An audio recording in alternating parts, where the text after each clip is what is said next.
The Endangered Species Act recognizes that the biggest challenge facing endangered and threatened species is the loss of habitat.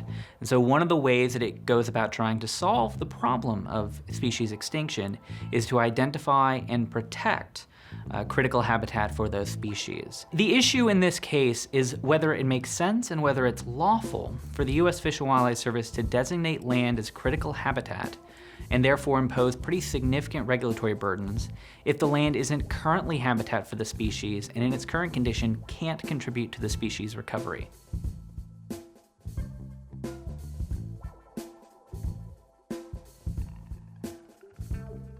The U.S. Fish and Wildlife Service is in an unfortunate spot. The amount of habitat that exists for this frog is not enough to provide for its recovery. Everyone recognizes that the only way for the dusky gopher frog to recover is for new habitat to be created that it can grow into. And this case arose because the service was trying to figure out how to do that and chose to designate land as critical habitat even though in its current condition it can't be used as habitat. The critical habitat designation is an odd federal process that doesn't immediately trigger any additional regulatory requirements. But it can have a significant impact on property owners if their use of their property down the road requires any sort of federal funding or federal permit. So for example, in the Weyerhaeuser case, the concern is that once the timber harvesting plan is done and the property owner wants to build housing or do some other change to the use of the property, other regulatory permit requirements may trigger a process under the Endangered Species Act that can be extremely costly and time-consuming and could perhaps result in the denial of any use of the property whatsoever. The service estimated what the impact on the property owners would be under these scenarios and found that it could be high as a $34 million loss to the property owners. The species was listed as endangered in the early 2000s.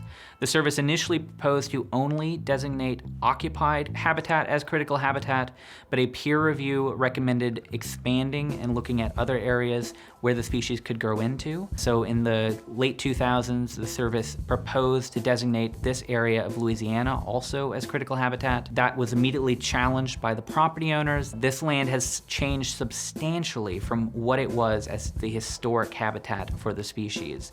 People have not allowed wildfires to burn through the area like they did historically. There's been increased development, both urban and suburban, and most of the forest that the frog needs for its habitat is no longer there.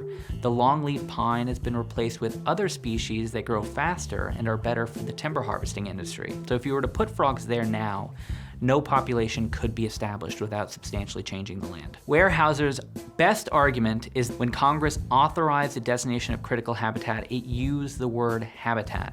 And Weyerhaeuser says it did so for a reason. It didn't want to give an agency carte blanche to regulate all land in the country. It was focused on a particular problem. It wanted to provide for the protection of the areas where a species actually lives or could live. And when you go beyond that and allow the designation of areas that are currently not habitable, you've created an open-ended power that enjoys no support in the text of the statute. The service's best argument is that it's not about broad principles and broad statutory interpretation questions. It's how do we protect and recover the dusky gopher frog when we have this problem of not enough habitat in existence? They're focusing on the values and the purposes underlying the statute. That the reason why Congress enacted the Endangered Species Act was to protect and recover species.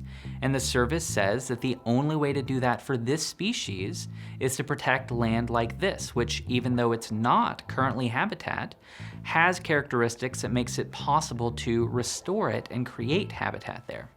Every survey shows that 99% of Americans support the underlying purposes of the Endangered Species Act. And this is a critical question of how the statute works and the way we pursue species protection and recovery.